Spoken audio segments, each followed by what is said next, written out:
Assalamu alaikum aziz ildeşler. Assalamu alaikum Aydın. İldeşler bugün size Aydın bilen Gurucu Meclis ve käbir bilinmeli meseleler hakkında aklımızda canlanmağı için bir malumatlar vermekçi size. O Gurucu Meclis näme için maksadı näme? Yani Gurucu Meclis deyilen zat hükmän suratda bir döwletin başlangıç tarihinde bolýan zatlardan biridir. Şol Gurucu Meclisin bolmadığı yurtlar gowy neme alan däldir. Yani ýol alan däldirler. Bunuň misaly öňkü postsovet respublikalary yani cumhuriyetleri bolýar. Cumhuriyet diýip aýdansa bizim öňkü dilimizde de cumhuriyet diýip geçýän ekeni. Ve bunu aýtmakda hiç ýyly neme göremok. Tersine buýsanýan yani şu söz aýtmana bizim ata-babalarymyzyň ulanan sözlerinden biri. Yine o bizim postsovet yani Türkmenistanyň şu postsovet cumhuriyetlerinin içine girýär. Şo taýda Gurucu Meclis gurulmandyr ve gelip ýeten ýagdaýymyz hem şol. Aydın bilen şo barada güründeşlik etmekçi ve käbir adamların aklına yatmayan ya da düşünmeye kıyın olan sorulara cevap verir. Siz hem komentaryalarda ökmen suratda yazarsınız. Karşılıklı pikir nemedele, alışveriş edele. Aydın. Vatandaşlar salam. Emine aleyküm salam. Ama bugün Aydış'ın yalı şu Gurucu Meclis'in näme hakkında birazcık durup geçmekçi ve önümüzdeki bize araşyan vezifeler diýildi. Hemme vatandaşlaryň üstüne düşecek vezifeler barada aýdyp geçek. Indi Gurucu Meclis ise vatandaşlar elbette özüňiz hem tarihte şoň bolan yerlerine barlap ya da izarlap näme okap öwrenip bilersiniz. Yani her haýsy olaryň näme bolýar-da unik diýilýär ona ya da başga bir meňze nämesi bolup bilmeýär tarihde näçe ýerde gaýtylan olsa da her haýsynyň öz bir özüne asobiňligi bardyr şu Gurucu Meclisleriň biziňki edil çoň ýaly boljakdyr. Ve Gurucu Meclis'te käbir düşünmeýän adamlar var ine onu Gurucu Meclis öňkü sapar çykyşlarymyzda da aýdandyrys. Iň esasy şo taýda wezife halkyň boýuna düşýändir. Biz onu hiç kimden gizlemiz yok ya da hiç kimden gizleyeceğim balamız yok. Ol yine şu sistemin näli işleyecekdiğini belli bir derecede şonun bir proyektini ýa skletini çizandan soň görenden soň biz aýtdyk şunu halka açıklaly. Halkam koşulmak isteýäni bardyr, koşmak isteýäni bardyr. Şolar geler ve bilelikde yine täze Türkmenistany gurarys diýdik. Ýöne gynansak da käbir vatandaşlarda men şu zatlary görýände yine ýankı özleri çiçek gollar diýerler. Ya da bize haber vermediler diye. Baştan gelin indi bundan başka ne edip haber vereli? Yani her kime bilemek keplerin ayağına yankı SMS'i yazıp kepler uçuralım adam başına bir tane. Can edelim size. Berde bizim şu çıkış edip aitmamızın sebebi onu kemiğine evlenmen ya yine safara var. Bizim edecek işimiz de ya da edip bilecek işimiz hem de. Elbette belli bir derecede gücümüzün yetenden çok ayda işleriz ve vatandaşları da şuna işlemene çağırıyoruz. Bilelikte işlemene. Yöne yine bir nämesini aýdyn şu Gurucu Meclis'te ya da şu halas ediş komiteti diýeň de onun içinde bir näçe bölüm boljakdyr vatandaşlar ve buyruk bilen işlenmek diýen düşünjäni ýatdan çykaryn şu taýda. Hiç kimen buyruk bilen işlenjek ýer däl o taý. Sebäbi biz şu täze Türkmenistan gurulan wagty şol düşünjäni ortadan ýok etmek bizim maksadymyz. Prezident meselesine gelende de çok näme entek programmalarını biz onu yenin berde açıp yankı tayyar edip bolan sonra gelen halka açık bir şekilde berde görkezeriz ve saytımızda da yerleştireriz o malumatları. Şu taýda da görürsünüz hiç hili yankı näme sisteması yoktur. Yani prezident olar biri diýen yeri yoktur o taýda. Şol wezipe ikiye bölünjekdir. Ve bire parlament bilen işler, birem näme bilen işler. Daşary işler ministri olsun, içeri işler ministri şolar bilen işler. Yani şu günkü ýaly wezipe bolmaz ýa-da şu günkü ýaly hak hukugy bolmaz onun elinde. Yani güýji de bolmaz onun elinde. Yani ikiye bölünen wagty. Yani biraz o sistema üýtgeçikrek sistema. Indi bu täze Türkmenistan hakynda. Yani şoda gitmek üçin şu günkü günde yine halas ediş komiteti diýdi ama içinde ýa-da guruji mejlis var, wagtlaryň hökümet we konstitusiýon toparı var. Bular vatandaşlar täze Türkmenistana geçmeyen köprüsüdür. Ýeketek doğru köprem şol diýip pikir edýän men. Sebebi bundan dürlü nämeler edilip görüldi. Yani hiç haýsy bir peýda beren nokta, netijesi yok. Yani meyvesini görmedik biz şu zatların. Yoksa 30 yılın içinde köp zat edilipdir yani. Şoň üçin şu gün bizim yine täze şol saýlap alan nämemizem, ol näme üçin yine entek ir diýenlere men şu jogaby beresim geli, aslında 30 yıl giýjek alyp edilýän iş bu. 30 yıl biz giýjek aldy, yine kemine daýdy geçdi. Onu el bolýar sen ýa-ni respublikanyň ýa-ni birleşik ýa-ni Sowet Soýuzy bilen bir ýerde bolan bir respublika soň aýrylýa, ýöne hiç hili guruji mejlis ýa-da guruji hökümet bolmaýar. Nädip onda sen bir döwlet bolup bildin garaşsyz. Ine şu soradyk biz özümüze haçandyr, hiç haçan soramadyk. Ýöne şol olama meden işi hamala şu taýda döwlet bar ýaly edip şol sahnany gurdular. Aslında döwlet yok. Sahna var, oyun var o taýda. Ve biz hem gynansak da şol oyuna gelýäs, näme etýäs, şol oyunu oýnaýar. Ol netije berer mi? Bermez. Yani döwletiň yok yerinde sen onu düzeltjek bolmak, näçe derece doğru mene bilemek, ine şoň üçin şu halas ediş komiteti içinde ýa-ni azrak geçen bölümlerim şu zatlar täze Türkmenistany gurmakdaky ýa-da täze Türkmenistana geçiş köprüsüdür vatandaşlar. Başka da nämeleriniz bolsa, soraularyňyz bar bolsa özüňiziň ýa-ni belki bir zat ýalňyş görýänsiniz, belki özüňiziň bir düşünjeňiz bardyr. Onam kommentariýada da ýazyp bilersiňiz ýa-da ýene telefon nomerler var. Videoň aşagynda goýulýar, hemşe goýulýar. Şo taýda ýazyp bilersiňiz, ýa-ni düşünjeleriňizi, tekliplerinizi hemmesini. Ve bu edilmeli iş, halkyň işi ve halk bilen bilelikde edilmeli iş vatandaşlar. Sebebi özümüz etsek eğer özümüze meye çıkarız. Yok başka bir yere edip derse sen nerede meye çıktı ama başka bir yere neden zaten. O taýda ýem bir zat talap edip bilmeýän. Ama kemine? Başlarsınız. Şu can hediyeleri yürü, telefon hediyelerimi düşünmedim. Telefonumu öçürdüm.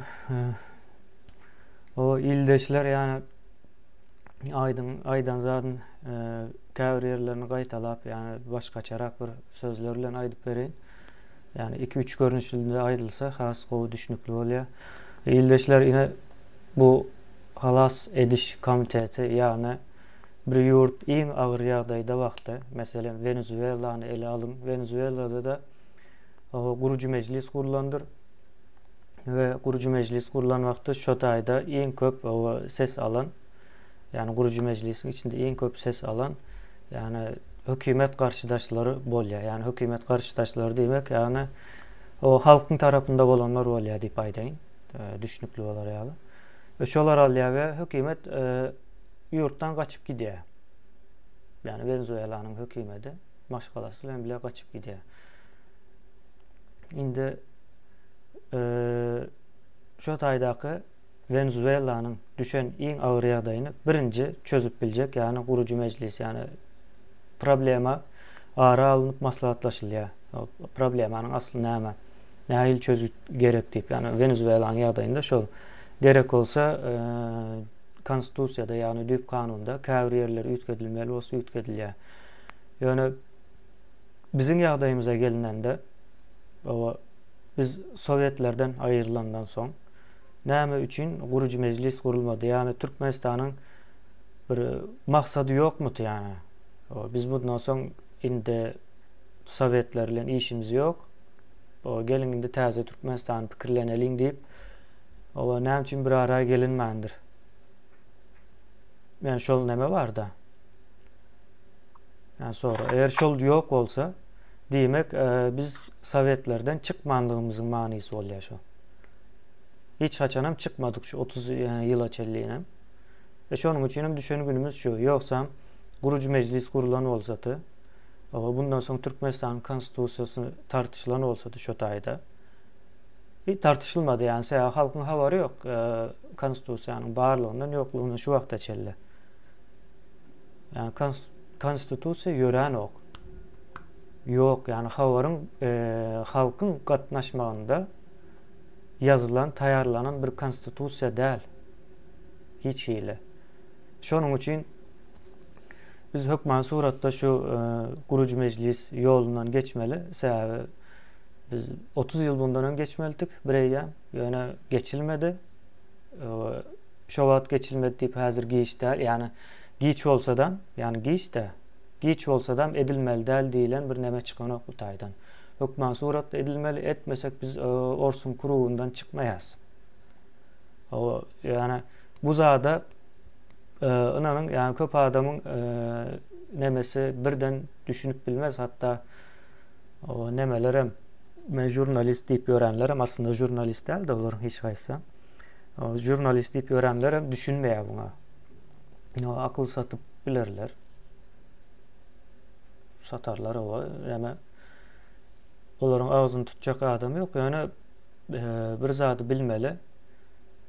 Kurucu meclis hemmekime açık bolyandır. O kanunların her biri ayratin görülüp o tartışılyandır hatta şu zat bolmalı değil deyip mesela en birinci gelecek zatlardan biri Türkmenistan'ın Respublika yani Cumhuriyet bolmağı meselesi. Yani prezident Cumhuriyet nemesinden çıkmalı hükmen suratda. Ve yankı aydınlamaydı şalı hazırki prezidentlik vazifesini ikiye bölünüyor. Parlamenter sisteme geçilen vakti ikiye bölünendir. Yani halk düşüner yalı dildaydan ikiye bölünüyor. O bir tarafta premier minister oluyor.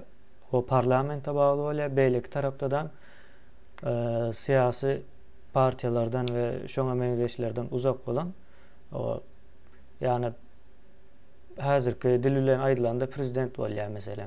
Hatta nemen aydıp bileli Türkiye'nin önkü sisteması Cumhurbaşkanı vardı, sonra Başbakan vardı. Ön Başbakan yurdu dolandırıyordu. Cumhurbaşkanı da veto etme ya da kararlara kol çekmeyen şu kararın yanlışlığı vardı. Neme diyen bir hukuku vardı. Yani onun dışında bir hukuku yok.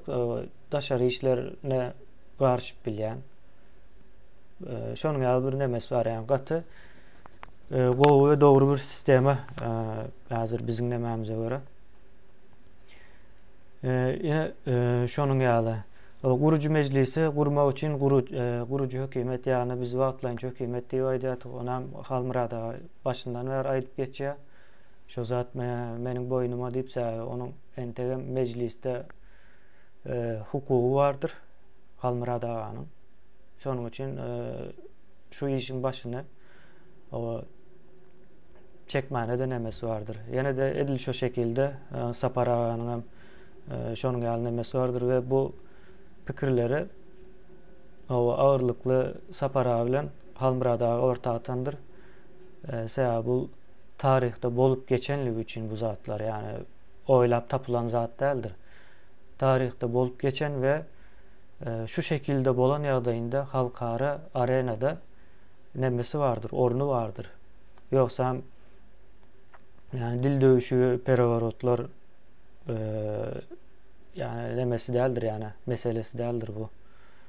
Yani ve dil dövüşüklük perevarotlara yani edip bilirler mi deyilen soruyorlar da ildeşlerimize şu tayda ayıp geçen onu etseler o haksız yere haklı olacak bolsalarım haksız oluyorlar. O iş katı kıyın. Bu mesela şunun için hiç yakınlaşmazlar. Ve şunun çıkmağına da köpüsü karşıdır yani köpüsü diyelim özçe koşadırnak içinde ben apostaner deyip aslında şu orsun sistemasını kollayan toparlardır yani. Ünisverin mesela Halmırada ile Sapara çıkandan son köp bir neçe toparlar dörendir. Çıkandan son dörendir yani. Yörüteli havaydan. Ondan ön yoktular yani çıkandan soň Sapar Ağa Almurad Ağanyň gollamagyň ýerine birleşip barýan halky bölmek bilen boldular bularyň nemesi eden işleri. Ve şu wagtdan şu näme garşydyrlar. Hökman suratdan garşy bolmaly, sebäbi olaryň çöregi ýen bir sistemasy bar. O Türkmenistanly Orsaýdyň arasynda gatnaşyk diýip aýdan o şo taýdan çöregi ýerler. Şonuň üçin hem hökman suratda garşy çykmaly, ýani başga bir şekili ýok munyň. Ve indi näme dolanyp geljek? Indi bu taýa hemme kime açyk ýöne bu iş edip biljek adamlar näme der? Ornalar, ol adamlar hem hünäridir, ýani ýanka edişme bu iş edip biljek adam diýmekdir, hünäri, ýani berilen işi. Bular kimler bolup bilýär? Men gysgaça aýdaýyn, bularyň daşyndan bolup bilýär. Hukuk okuyanlar, birinci nowat diýilýär, tarihçiler, ýa-da şu işlerle meşgullanýanlar, o sosial bilim tarapyndan gowy olanlar, ýani adam bilimleri diýip aýdaýyn men ona. Şu zatlarda gowy olanlar ve bunun daşynda da goşa durmak içinde bu işlerde höwesi bolýanlar bolmaly ve vatansever bolmaly. Iň esas şertlerinden biri. Şonuň ýaly aýdyp geçýär. Aýdyp näme bar bolsa goşaý, men bu taýda kommentariýalary näme diýin. Şu yine kimler koşulup biler bu işlere? Bu işlere milletiniz, dininiz, renkiniz, diliniz hiç hili nemesi yoktur. Yani şolan bir tapawdy yoktur. Bu iş esası iş edip bilýän ve pikirlenip bilýän, analiz edip bilýän, döredüjüligi bar adamlar hemmesine kapımız açıktır. Yankı näme diýilen zat yok berde. Partiýa ýa-da aýrymçylyk ine şol zady yok. Eğer içine gelmem ayrımcılık edeceğin olsan sistema hazır şoň ýaly taýýarlanýar. Sen ayrımcılık eden wagtyň işläp bilmeýän sistema özde aşağı atıp goýberýärsen, o birem del. Ne sistema berdi, bizem şu zady işleýär. İkinciden men şu maksadyny aýdaýyn-da, şu kurucu meclis ýa-da halas ediş komitetiniň maksaty. Indi berde işleseň, berde näme etseň, ol ertirki gün misal üçin Türkmenistanyň içine barban men şol işimi dowam edip bilýän diýen garantiýany sana beren okdur hiç hili. Bu işi edenler yani şu halas ediş komitetiniň maksaty şu taýda döwlet aparatyny ýa-da şol döwlet mehanizmini gurmak Türkmenistanyň içinde. Täze Türkmenistany gurmak. Ine maksady. Täze Türkmenistany guran günü we şo ikrar edilen günü bu berde işleýänlerin hemmesem pensiya çykýar diýin. Ýani nämesi yok. Şu gurama güýjüni gaçyrýandyr. Sebäbi maksady bar. Maksadyna dogry, maksadam täze Türkmenistany gurmak. Ve şonu guran günem bu güýjüni gaçyrýandyr. Onu pikir etmeň, bäre gelen adamlar ömürlük şu taýda galdy ýa-da galýa ýa-da galjak diýip. Oň ýaly zat yok. Onu şol wagtlaryň hökümet şu Türkmenistanyň içinde ýanky ýörüýte deputatlyga bolsun, beýleler bolsun, hemmesini saýlawlar esasında işe başlayacaktır. Yani wagtlaryň täze Türkmenistan hemişelik näme geljek? Olar hem saýlawlaryň netijesinde gelen adam işlejekdir o taýda, oň ýaly ýerlerde. Şonu aýdaýyn diýdim. Geljek adamlara medil şoň ýaly, ýani köredüjülüňiz bar bolsa, höwesiniz bar bolsa, watanyňyz söýüp şol soňa meni analiz edip bilýän bolsaňyz indi işler ansat diýjek däl, sebäbi iň esasy iş we şu işlerde ýanky analiz nämesi bolmaly da her bir adamda da. Sebäbi analiziň ýok ýerinde ýalňyşy dogry diýip kabul edip bilýän. Ya da doğru zat ýalňyş diýip kabul edip bilýän-de. Ýani öz duýgularyňa zada ynanyp oň ýaly iş näme däl, ine teknokratiýaň iň esasy gerek ýeri ine şu işleri etmekde vatandaşlar. Başka soru var mı Kemine? ISKO diýen ildeşimiz ýazypdyr. Iň erbet planam plansızlıktır diýär. Yani plansızlıktan gowudur diýär. Yani sizin gurucu meclis diýäniňiz opşy näçe baskanjak var diýär. Ve siz näçinji baskanjakda diýär. Ve bir ýylyň içinde özüňiz nerede görýäňiz size soru jogap berseňiz diýär. Yani ben buna bir jogap bereýin, gysgaçara edip, soň aýdyňam nämesi bar bolsa berer. Yani bu gurucu meclis meselesi o bir plan değil, yani bir edilmeli iş. Onu birinciden aydıp geçeyin. Ve en doğru edilmeli iştir. Bu haysı devleti görsen şu kurulan vakti, bir devlet kurulan ya dören vakti şunun başında bir kurucu meclis vardır. Yok ben suratda. Şunun için o biz ne içinci basınacakta, yani biz şu nehil yani şu fikri orta atanlar bolup biz bu basancakların hemmesinde de yani hemmesinde deyip aydıplar, yani şu an halkın tayarlığına göre baskancak üyütkedilecek yani. Şonun ýaly duýdaýyn. O bir ýyldan soň özüňiz nerede görýäňiz diye. Bir ýyldan soň nesip bolsa o halkymyzyň tiýjenmegi bilen ýurdun içinde görerse özümizi. Gurucu meclisiň işi biter, galyjy meclisi we galyjy hökümeti döreder. Nesip bolsa. Şonu Vatandaşlar yani gaýdyşaly plan, gurucu meclis aslında plan näme zat değil de elbette planları, bir näçe planlar var berde. Maksadynam ýa-ni aýdyp geçdik, şo maksady var we şo maksat üçin işleýändir. Maksadyny ýerine ýetiren günem güýjüni gaçyrýandyr.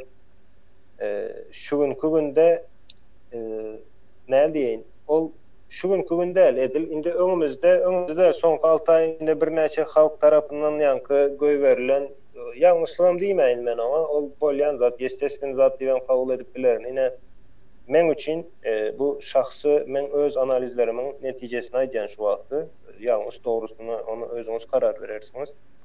Ine adamlar ýanky mitinglere çağryldy da. Men hatta şu zat hakynda Halmyra dağı bilen aprel aýynda ýalňyşmasam ýa aprel ýa mart aýlarynda Halmyra dağı ýanky WhatsApp'tan ses nämesine uğratdym, ses zapisine uğratdym.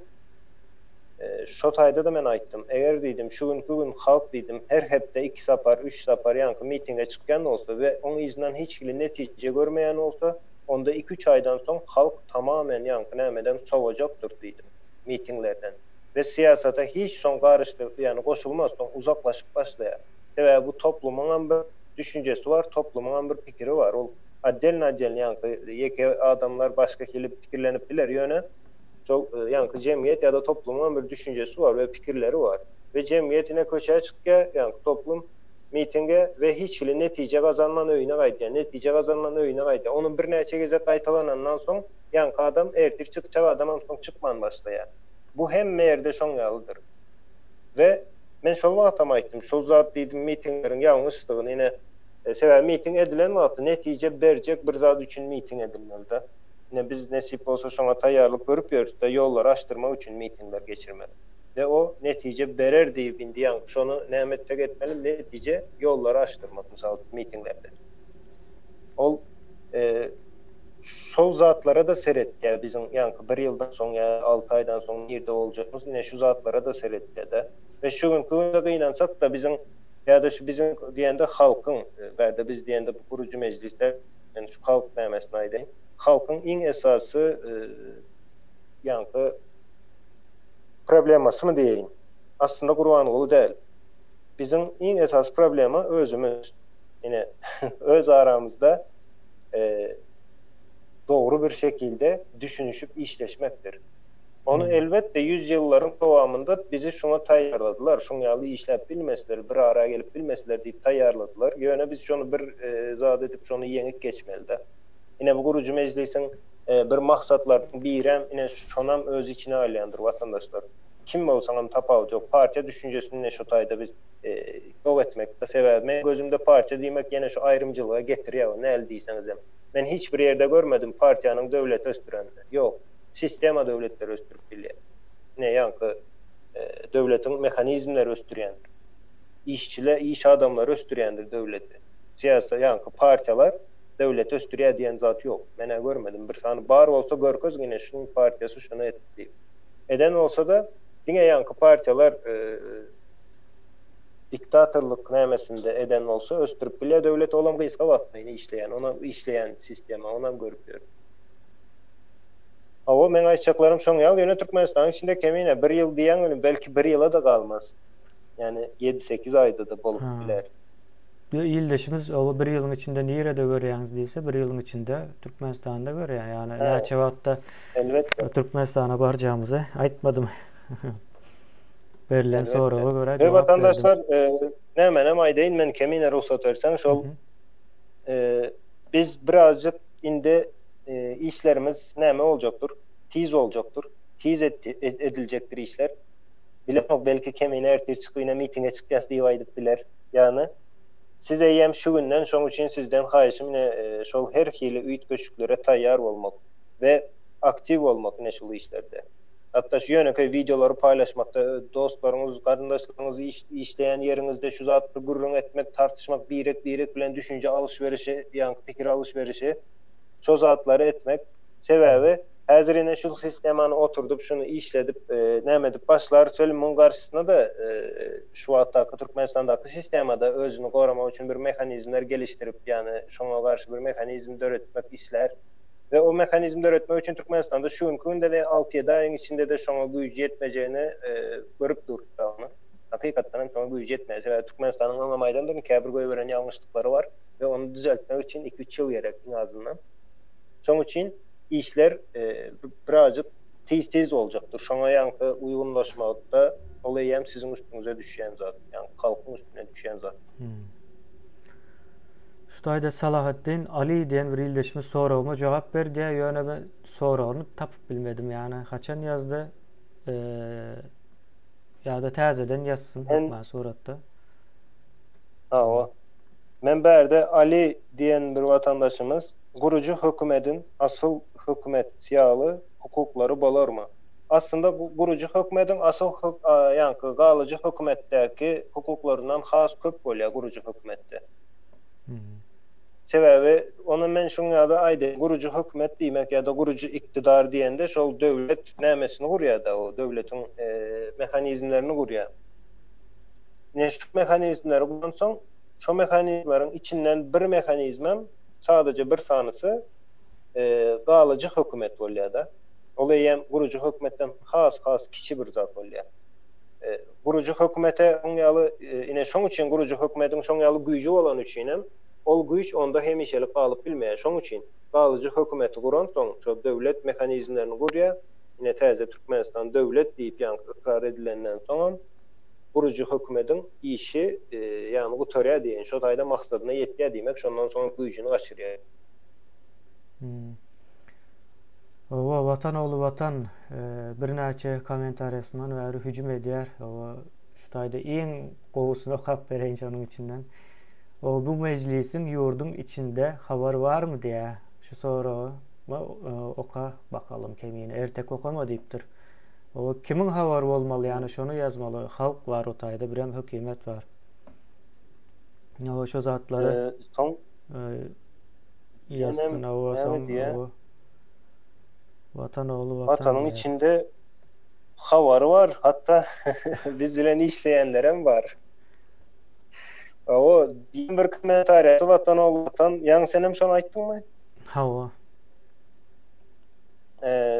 Siz diňe giýitlerine dişi alıp propaganda edýäňiz, emma ortada iş ýok diýär. Propagandaň nämedigini bilýän bolsaň şu zady ýazmasdyň bäri Vatan oğlu Vatan. Propaganda edýäňiz. Giýitlerin edil propagandasy ol birazjyk giýitler hem tanamaýan onda sen. Sebäbi öwren näli propaganda edipdir we şu günkü iň bolmanda bir sany meňzeş tarapyny görkezdi. Bizim şol giýitlerin propagandasy bilen täze edilýän gürrüňleriň bir sany meňzeşini aýdyp bilermiň. Bir zat ýazan wagty watandaşlar şuňaly ýöne bir ol näli diýin Vatan ol Vatan senden hem bagyşla ýani hormat bilen aýdýan. Ol iti öwrenýäli ýöne bir zat ýazyp goýmak däl de izinden argument getirin.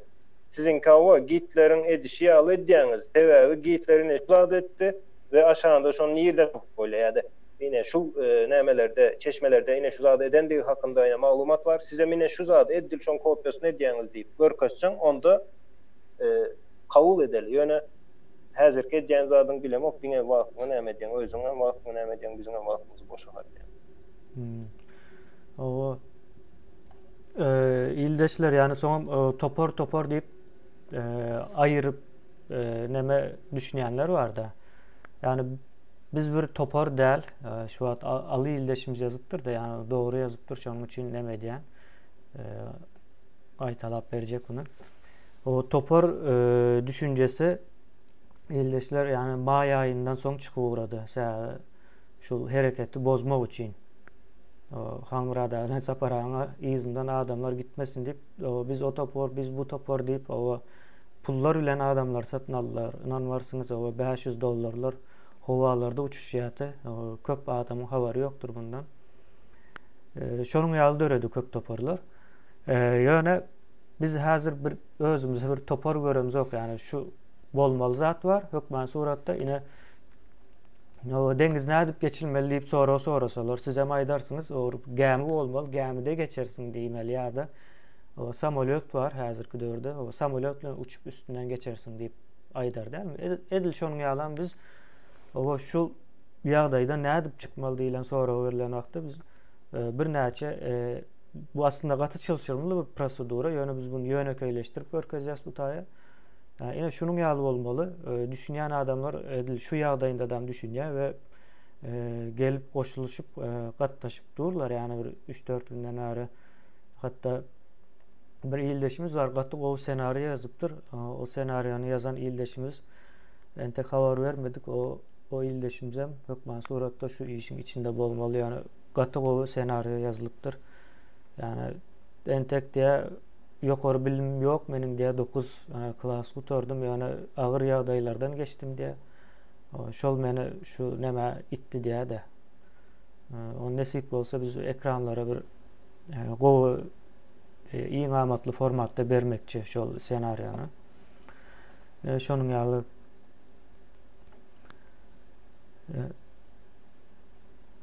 men bir sany komentariýa Volnoy Kazak vatandaşymyz ýazypdyr. Şu wagtdaky diktatorun psikologik portretine edip bilýäňizmi diýede. Gaty gowy soraw aslında. Ve güýçlü taraplary we oň bilen nädip görüşip bilýär diýede. Şu wagtdaky diktator diýende kime göz öňünde tutýaňyz? Berdimuhammedow göz öňünde tutýan bolsaňyz onu psikologik portreti ýany hemmem görüp ýör o adamyň näle adamdygyny. Ol Türkmenistanda men bir zat aýdyn ýöne Şotaydaky halk üçin ol nämedir? Bir Görünüş. Prezident ýa şoň ýaly bir görnüş ýa hiç hili nämesi ýokdur oň. Bir volýasy ýokdur. Formaldyr ýa-da ýani. Onda. Ýöne dur o bolmaly diýip döwleti bir aldama üçin ýaňamaýtlyk bir sahna, şo sahnanyň bir içinde ýa-ni ortada duran oýunçy, sahnanyň arkasyndakyları beýnansak da dolu biz hem görüp bilemiz ok şu wagt. Ve olaňym ejiz tarapy şu özleriniň, ýani güýçlü tarapa görünmeýändig üçin güýçlü. Şu Berdimuhammedowyň arkasyndaky güýçler. Indi onam her hili näme dip aýtýanlar bar, atlar bilen näme dip getirýär, ine şul adam dolandyrýar. Ýok, watandaşlar, onu inanın görüp bolmaýar şu wagtda. Onu haçan görüp bileriz, haçan da ine şu guruji mejlis şu taýda täze Türkmenistany gurar, ine şu wagtda görüp dolu öwrenip bileriz. Ýoksa o taýda oňa laňsat zat del olaryň hemmesini görmek, hemmesini öwrenmek. Sebäbi ýöreýte şu gizlenen ýanky ýeriň aşagynda işleýärler olar. Ýöne bu näme bilen diktaturanyň, ýöne men umumy sistema bilen nädip görüşmelisin aýdyn. Sistemaň güýçlü tarapy halkyň bilimsizligi, ine diktaturanyň güýjü, propagandasy, telewizorda bolsun, beýlekde bolsun. Şol zady diktaturanyň güýjüdür we diktaturanyň güýjü şol bir wagtyň özünde de elindäki halkydyr. Ýani halky näçe jahil bolsa diktatura şonça da güýçlüdür. Diktatura adamlaryň kellesinde gurulýan bir düşüncedir, bir nämedir. Algı diýil ýa-da. Ona adamlar şonu inanan üçin şol diktaturanyň güýjüne näçe köp inansa şonça güýçlü bolýar. Indi ejiz tarapyna aýdan men ýönekä Türkmenistandaky diktatura sistemasyny şu arkada durarlar, kim bolsa da ine goý beren ýalňyşlyklary birinjiden okuwçylar daşary ýurt okudyp başladylar. Ine men hem kemin edem şolaň biri. Niýazyp döreň ýazat ýokduken. Ýöne soň geldi ýa-da Sowetski Soýuzda da şo zat ýokdy da daşary ýurda okuwçy onça uğradylan okdy. Indi daşary ýurda okuwçyny daşary ýurda çykarmak diýmek näme bolýar? Sen watandaşlaryňa eýen bilimini kontrolundan çykarýan da, ýani bilim sistemasynyň kontrolundan çykardy. Indi şu günkü hem şolara jogap berýänler kimine ýaşlar, köpçülikleýin. Şol olaryň sistemasynyň aşagyndan ýa-da kontrolunyň aşagyndan çykan ýaşlar bar. Indi bular eýen propagandasyny olaryň nämeden ok, ýen ok, ýutan ok da eýen öz düşünjeleri bar. Soňam ikinji ýene bir ýalňyşy bardyr. Diktatura adamlaryň agzy bir bolmagy diktaturaның ejiz tarapydyr. Geçen ýyl şu Halmyradaga başlatýan kampaniýalary, şu birek bire ýardam etmek nämesi videolarda men şo taýda gördüm da. Adamlar şu karantin döwrü bir-birine ýanky makarondur, ýagydyr, beýleksidir, şoňa kömek azyk harytlar kömek etdiler. Soň ýanky ýogalan watandaşlarymyza mazar etmek üçin pullary toplanyp ýanky mazaryny näme edildi we ýöne köýzat bu. Siz özüňiz hem şu döwürleri ýadyňyza salyp ýa-da şu wagt videolar barmy ýokmy bilemok, ýöne şolara seredip görüň. Şol döwür Türkmenistanyň soňky bir ýylyň içinde şu Türkmenistanyň komiteti bolsun, beýlek pullukları, gizli nämeleri hemmesi iň aktiv işlän wagty şol döwrüdür. Ýöne olan işler näle boldy? Etme diýip däl, halkyň arasyna ýene şol çöp atmak diýilýärmi? Ýene şol oyunu oynap başladılar. Şol wagt özem ören aktiv oynadylar. O zady men bu hemmesine ýanky birazjyk uzakdan seredip bilmek üçin näle diýsem kem her bir ýerdäki informasiýany öwrenmeli we okamaly bolýan da. Ve şolan hemme zadyny öwrenip okan soň we belli bir birazjyk wagt geçen soň sen eýem ýankyny görüp başlaýan. Haçan bulary işläp başlaýar we özleriň ejiz taraplaryndan şol wagt görkezýärler da. Ine şo diýmek nämemiş? Biz bire kömek etsek diktatura ejizläp başlaýar diýmek. Sebäbi kömek edip başlan günüň eýämi iziňe düşüp ýanky iziňe düşüp diýende o seni gorkuzmak näme etmek däl. Şoň fake bir nämelerini açdylar, bir toporlar döretdiler, ine kömek etýärmiş soň ine sen diye gidip diye ýanky narkomana kömek edipsiň diye de. Aho, narkoman adam dälmi?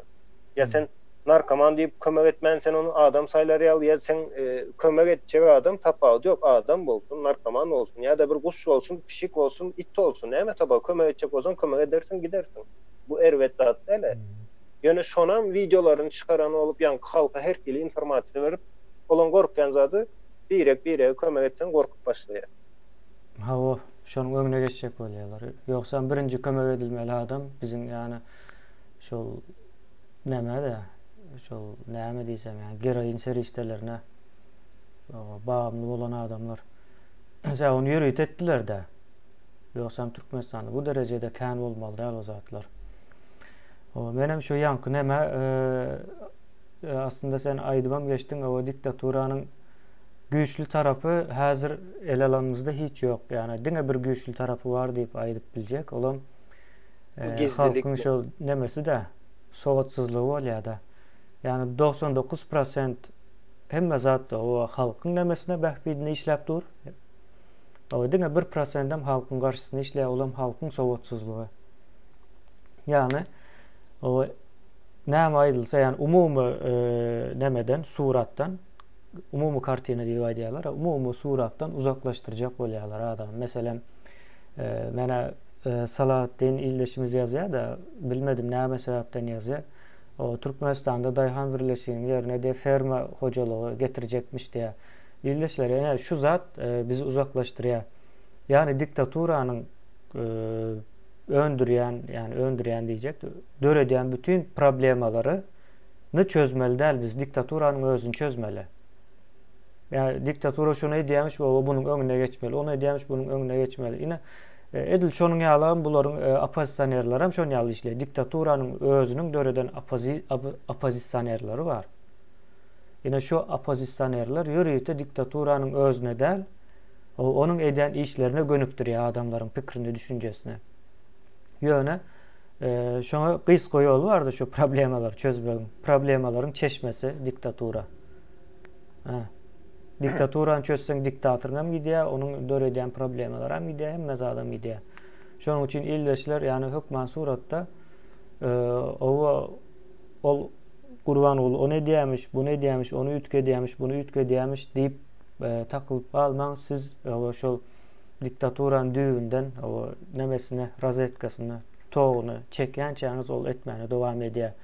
Ve biz hem şonuň döredýän problemlaryny çözmek üçin o wagtymyzy sarp etsek, o düşünjämiz, pikrimizi şoňa nemetsek, bersek, bu bize neme alıp barmaýar, yani çözgüt alıp barmaýar. Ýöne ýere energiýamizi sarp edýäs, o problemanyň düýü durýar çözülmän. Şonuň üçin hökmän suratda Biz problemanın çeşmesini çözmeli. O problemanın berýän o nemesi däl, netijesini däl yani. Şonu aýdyp geçjek. Yani onun daşında hazır diktaturanın hiç bir neme yeri yoktur. Diktaturanın en hor yerlerinden biri hem yani aydın aýdyşýaly agzybirlikdir. O agzallygy döredip ayakta kalıp bilýändir. O diktatura näçe köp ýaşaýan bolsa bilin o şo ýurtda agzybirlik ýokdur diýmekdir. O agzybirlik hem birleşmek hem diňe halkyň arasynda bolýandyr. O toporlaryň arasynda bolýan däldir we toporlary ýokdur düýünden halk bunu kabul etmeli däldir. Şu ýagdaýda o Türkmenistan gurulandan soň o islan toporuny döreder, o işini eder, ýöne diňe konstitusiýanyň nemesinde ara çäginde eder bunu. Şo sebäplen konstitusiýamyz häzir dogry ýoklugy üçin, hökümet döwlet sistemasy ýoklugy üçin şo zatlar ýani siyasi partiýalaryň ýene-de başga bir hereketleriň döremegi dogry däldir. O diňe şo siyasi partiýalaryň we hereketleriň döremegi üçin birinji edilmeli iş bardyr. Olam konstitusiýanyň dogry bir şekilde yazılmagydyr. O halk bäkbitli yazılmagydyr ve halkyň şo saýa aktiv gatnaşmagydyr, ýani siýasylaşmagydyr, ýani halkyň şo zat şol proseduranyň içinde. Şonuň üçindir. Yani bizim o partiýa ýene-de hereket bu zatlar çözgüt däldir. Yani problemaň saparaň aýdýaly adyny dogry goýmaly birinji. O adyny dogry goýandan soň şoňa çözgütine dogry gitmeli. Yani umuman bu yani gurucu meclisi o şol başka perspektivadan o gelip değinecek olyas yani ildeşler siz düşünün deyip yani bizem size düşündüren vaktimiz hasam köp giňişlerini düşünýäs yani. Edil sizin bilen bile öğrenýäs diýen ýalykrak bir neme var ýagdaý var aslında. Tamam. Kemine yeni bir adaýdaýynda ýa-ni problemalary çözmek meselesinde yine vatandaşlar näli diýin özüňiz bir näme edip ýa-ni öz rasledowniýaňyzy edip görüň. Yine problemalary çözülýän ýurtlar bardyr. Näli diýsem kem şol adam haklary ýa-da hukuklary kanunlaryň bozulmagy şolary gorayan aktivistler bardyr. Şolar barada maglumat beren aktivistler bardyr. Ve aýda görele ine Özbegistan olsun, Gazakistan olsun, beýlekine Hytaýda da şoňaly aktivistlerden ören kendir we eýem 30 ýyl, 50 ýylyň dowamında hemişe şolar hak hukugyny gorap we şoňa garşy, şoň bozulmalaryna garşy çykyş edip gelýän adamlarda ine ýönekeýjan. Diňe şoňaly problema eger sen diktaturanyň döreden bir problemasyny çözjek bolsaň, elbetde çözüp bilersiň onu. Ýöne diktatura sana onu çözýänçe ikisini problema ýene döredip berýär. Soňu gelmez yani. Sen istesen günde bir sana problema çıkarıp berýär. Günde bir sana çözsen, günde bir sana çıkarıp berip berýär problema diktatura. Berde onu çıkaryan ýanky netijeleri bilen görüşmek däl de şoň sebäbi bilen görüşmek has dogry bolarmy diýende. Indi men berde käbir aktivistler, adam haklaryny gorayan aktivistler barada da özüňizden men ýanky analiz edip görmäňizi haýyş edýän watandaşlar şolar haýsy döwletlerden we ine beýleki döwletleriň näme tapawutlary bar. Ine näme üçin şol döwletlerde şoňa aktivistler baram ýöne şol hiç hili ösüş ýokda şo taýda. Ýöne beýnensak da o sistema birazcık näme sistema we ona men girip oturmaýyn, özüňiz analiz edip görüň, ýanky nämeni görüp bilmek üçin, şoň arkasyndaky manasyny görüp bilmek üçin. Onam käbir ýerde ýalňyş ulanyp ýalňyş näme diýen ýerleri bar da. Hawa kemine başka Şuýda Maria Delavita ildeşimiz var. Şonuň kommentariýasy hem gowy. Yani meniň bir üstüne pikirlenýän bir meselem barada ýalakrak geldi. O Putin'e o halk yıkandan soň näil bolar diýär. Rus halky täze sistemany gurarmy diýär. Ya elbette yani Putin'in kameňiz emas, yani Putin'den soň öňkü Russiýa galmaz. Yani şunun ýaly bir neme var. Ruslar Orta Aziýany diňe sömürilýän, yani şo taýdan bütün baýlyklaryny alınýan yer nemesinde görýärler. Bu Putin gidenden soň Türkmenistan go neme bolar diýilen bir düşünje bolmaly däl meniň pikirimçe. Sebäbi öğrenşipdirler ýyllardan bäri ata-babalary bizim ata-babalarımızdan başlap häzirki wagtgacha bütün baýlyklarymyzy alyp, gul edip, işledip gören bir nemedir yani. İki milletin arasındaky ara gatnaşyk diýip aýtjak. Şunun ýaly o Putin gitse bizim işimiz yani Türkmenistan'ı düzeltme fırsatımız bolar yani. O Putin gitti indi bundan soň hemme zat gowy diýip garaşmak gowy zat däldir. Yani häzir Gurbanoğlu gitse hemme zat öz-özünden gowlaşyp gider diýilen bir düşünje meňzeşrak. Şonuň üçin biz hökman suratda diňe täze Türkmenistan ideologiýasy bilen ýöremeli. Täze Türkmenistan ýeldeşler yani ýöne ýeri aýdylmady bu. Yani köne Türkmenistan diýilen zat dogry däl. Yani şu häzirki bolup duran Türkmenistan bolmaly däl yani illüziýa bu yani. Şonu aýdyp geçecektim. Ya Rusya'da da sonam şu zat vardır. Putin gitse düzelir mi? Yok vatandaşlar. Putin o tayda bir özü sonuçta yani ullakan bir döwleti bir özü hem mezad etkede Rusya'da şol sistema olan yani SSR'ın mirasy diýip aýdaýyn men. Sebäbi olarda da näme olmadı da kän bir üýtgeçlik olmadı şo döwürden şu güne çelne näme edilmedi adamların. Ve Rusya'nın problemleri aslında Türkmenistan'dakidan has köprektir. Yani halkının probleması Rusya'da bizimkiden belki 10 nesle belki 20 nesle köptür. Yöne kayzatlar var. Birinciden teritoriyası ve halkı ve o tayda yankı millet nämesi, dürlü milletin nämesi de o. İkinciden hem Rusya'da aydalı sistemanı üýtgetmek diýmek Türkmenistan'da 5 milyon adam sistema yani aydalı uygullaşmak bir yılın alyanı olsa Rusya'da belki 30-25 yılın alıp bilýär. Çok sistema gitmek. Hatta yine bağışlan hemen reforma diýilen adam misal üçin Amerika bir reforma geçirecek olsa bir 10 yıl 15 yıl alýar. Türkmenistan'da bir reforma geçirecek olsan 3-5 yıl edip bolýar. Ne şol bizim mümkinçiliklerimiz ve şol nämemiz var. Türkmenistan'ın şoňa okuýu var da. Yo hereketimiz çalt bolmaly yani. Pursat bu pursat yani. Şonu ýaly aýdaýyn. Elbette. Hem mezatda tiz ve çalt etmeli. Biz bu 30 yıl izah aldık diýes aslında ýalňyş zat. 30 yıl değil. Biz 100-150 yıl izah aldık dünýäden vatandaşlar. O 30 yılın içinde 150 yıl yitirdik yani. O sebäbi izah gittik de ösüş oldu dünýäde ýene ýöne kayza daýdaýyn. Ýanky füzyon reaktorsy himýany bilýänimiz bar bolsa füzyon reaktorsy diýen zadyň näme diýin? Ýene şol zady şu günde edip ýörler-de. Ýöne Türkmenistan entegem şol gaz bilen neft diýip şonam diline çolap yankı ullaktan nämesi var ýaly bir dogry zatmy şu zat. Sen goňşyňa raketa bilen kosmosa uçja senen tek şo arawanam bozup eýem. Hawa. Aly ýyldaşymyz ýazýar. Düzeltmeli biz. Hawa. Aly ýyldaşymyz ýazýar. Halas edici hökümet daşynda boljak provokasiýalaryň öňüne almaly. Halk bu provokasiýalaryň bozulmagyna nähili garşy durup biler diýe ýyldaşymyz ýazyp dur. Ýokarda ýazdym möhüm okaň diýipdir. Jondan okudum. Yani provokasiýalar biz aýdandan bir gün soň başlady diýen ýalam yani. O ýa aýdan aýdyp geçdi bize aýtmandyrlar, habar bermendirler diýe yani senin ýa eşitipsiň yani. Vatandaşlar size de aýtmady başdan biz tutayda aýdylmady. Bu iş ýörit at tutulup aýdylýan däldir bu açıktır yani hemmetime. Yani biz aýtdyk aýdandan soň şo gün jaň edip aýdanlar var. Menem şoňa goşulyp bilýänmi, näde etmeli, näme bolmaly diýip. Ondan soň bir wagt taýarlapdym diýip uradan yani özleriniň şu zatlary goşant edip biljek zatlaryny uradypdyrlar. Şunu ýazatlar taýarlapdym.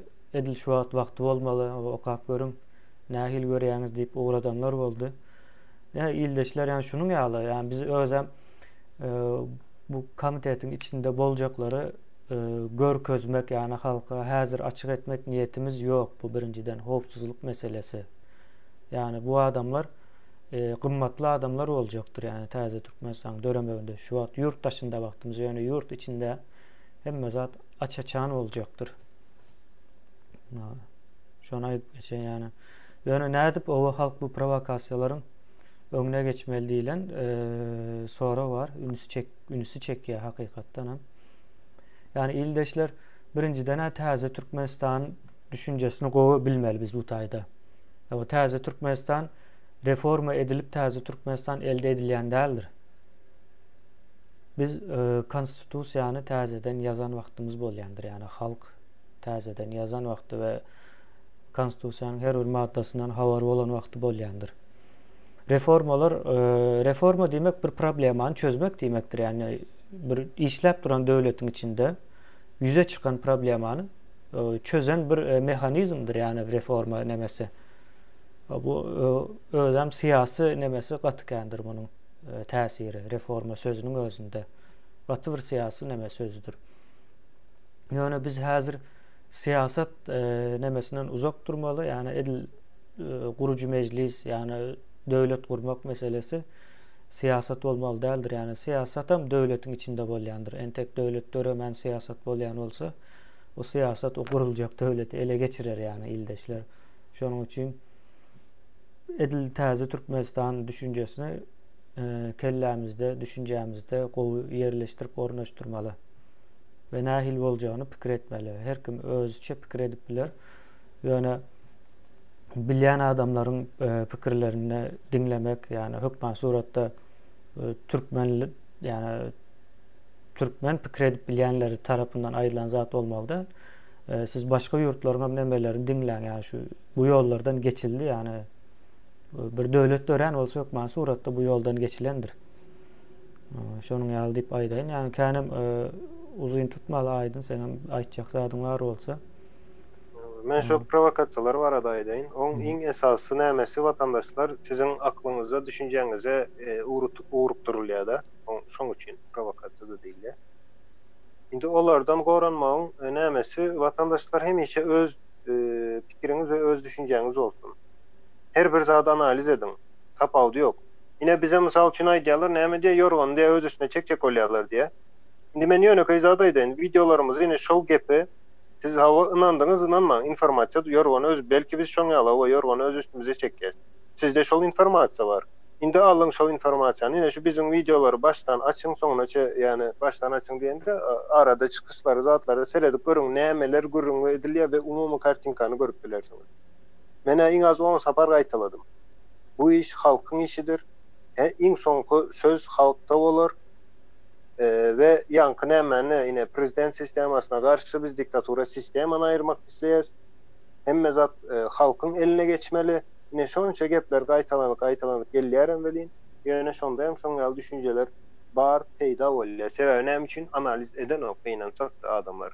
Ve bizim hemişe de aýdyp gelýäs-de analiz edin. Maňa da inanma, beýleke de hatda ýanyndaky dostuňa ýa-da kitabyma inanma. Men oňa aýtdym, kitap okaýanmy? Tapawdy ýok. Shakespeare'in nämesini opa, kitabında bir düşünce vardır. O düşünce Shakespeare'in düşüncesidir. O doğru hem bolup biler, yanlış hem bolup biler. Sen hatta şona analiz etmeli.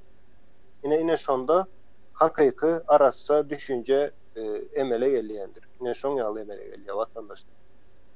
Mene şu aýdan zatlarynda diýen zatlarymyň hiç birinde de analizden gorkamak, ýani işlendik adam nirde näme aýdylan olsa sen analiz etmeli. Birinciden analiz etmek näme üçin hem gowy zatda. Menem ine şu taýy goşulmak üçin menem kalmyra daganam, tanamak, keminänem tanamak. Ýöne nädik geldim? Şoň her bir aýdan zadyny analiz edip geldim. Ine şu analizleriň netijesinde men aýtdym, şolaň edýän işe dogry zat ve inanyp bolýandygyny şu analizleriň netijesinde göremden soň ine menem goşulyp şular bilen işlep başladym.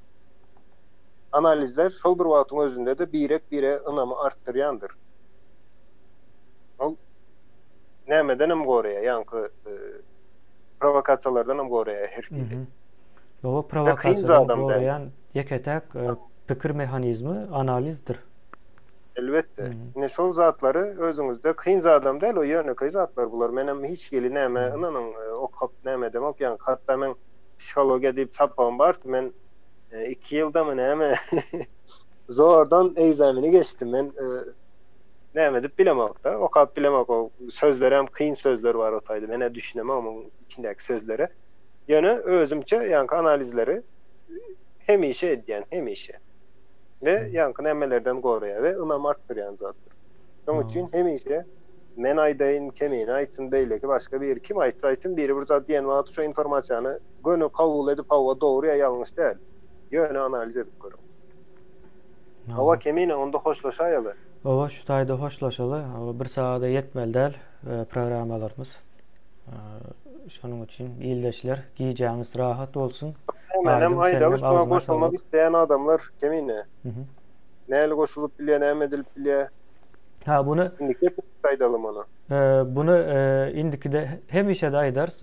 Bunu mail atyp bilerler. Halkyň sesi @official diýip inglizçe ýazylýar. gmail.com-a atyp bilerler ýa-da dogrudan gönüden meniň Halmurad aganyň ýa-da Sapar aganyň telefonuna jaň eder.